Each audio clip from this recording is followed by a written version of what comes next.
మరింత నిఘా అంటూ పనివేళల ఉల్లంఘనపై సర్కార్ సీరియస్. ప్రతిరోజు ఉదయం రాత్రి తనిఖీలు.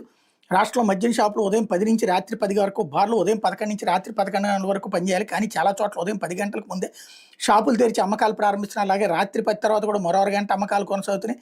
ఇక బార్లు అయితే అధికారిక పనివేళలకు ఎప్పుడూ మంగళం పలికాయి.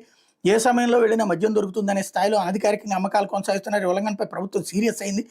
5 రోజుల కిందట ఉన్నతాధికారులు నిర్వహించిన రాష్ట్ర స్థాయి ఎక్సైజ్ సమీక్ష సమావేశంలో ఈ అంశాలపై స్పష్టమైన ఆదేశాలు జారీ చేశారు.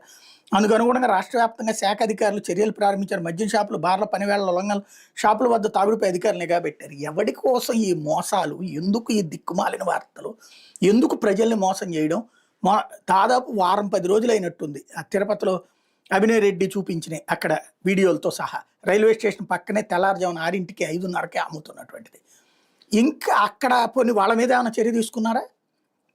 ఏదైనా కేసులు పెట్టారా? రాష్ట్ర వ్యాప్తంగా బెల్ట్ షాపులు విచ్చలవిడిగా జరుగుతున్నాయి.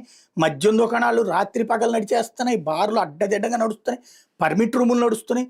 అదంతా అధికారులు అంట కూర్చుని చర్చించుకున్నారంట. వాళ్ళకేమో నువ్వు టార్గెట్ పెడుతుంది ఎంత అమ్మాలని చెప్పేసేసి. ఇంకోటి డబ్బులు తింటున్నారు అక్కడ.